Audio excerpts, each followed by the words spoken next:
I'm Josh with Skid Pro. This is our famous HD3 brush cutter. Let's go take it for a test drive. Comes to the cutter. Start around low. I hit my continuous flow button in my cat. It's a 257D, so we're about 21 gallons a minute. The 60 is a little small for this machine. Normally guys would run a 72, but that's what we got, so we're gonna do it. We're good to go.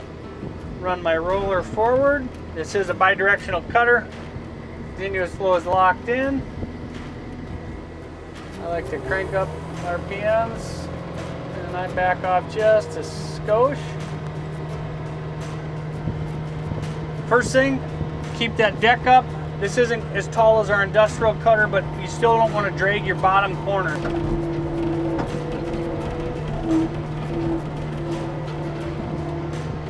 And now I'm back dragging, you can see. Getting it nice and close and a fine finish. So I got my heel of my deck up a little bit. And then back drag.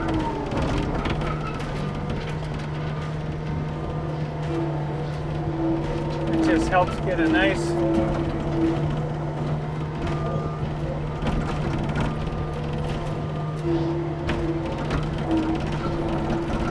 I like to tilt it back a little bit when I'm going in for feeding it in. Like right now, I'll tilt that up.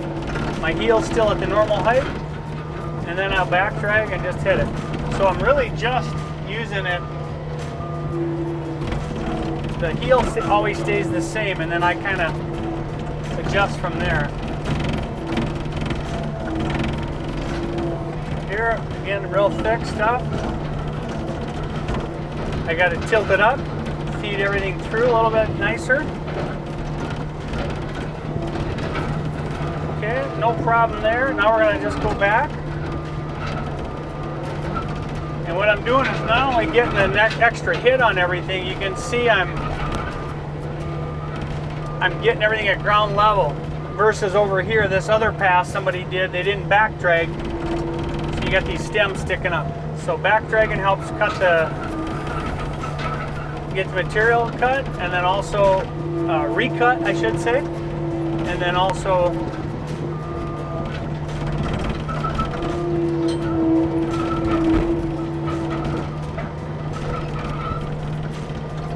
recut into finer particles, and then also gets them below or at grade, I should say.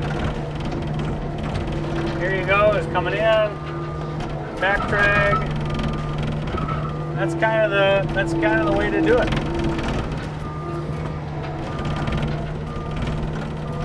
Again, pretty simple.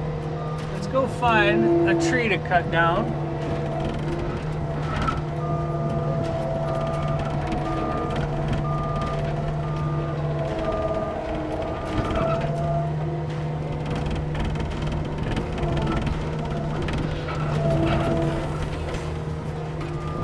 Another helpful feature, sometimes I'll put my cat in snail mode.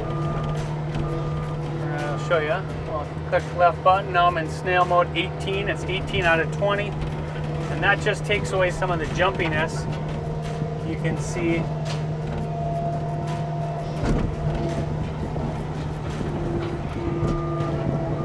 when you're operating. When you start out, that's an awesome thing to do. Just helps keep your engine RPMs up without getting too crazy.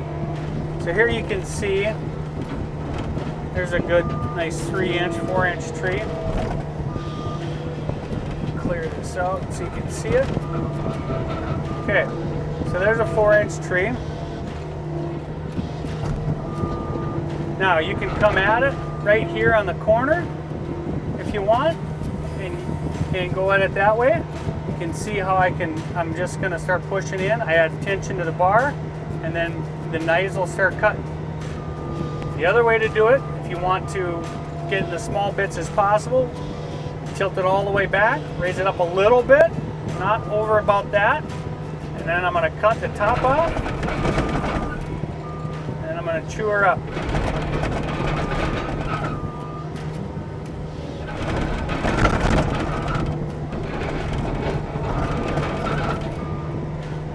There you go. Took her out. Chopped her up a couple times. There you have it. If the that wasn't hanging up in the trees, you go ahead and mulch that up a little bit more.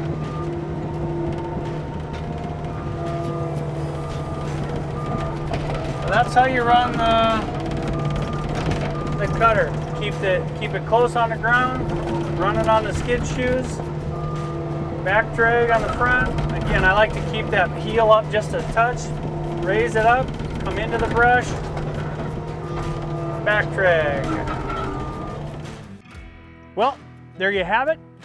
If you have questions about this or any of our other brush cutter or vegetation management lineup, call the guys at the office or visit us online at skidpro.com. And as always, our promise to you, better products, better service, happier customers.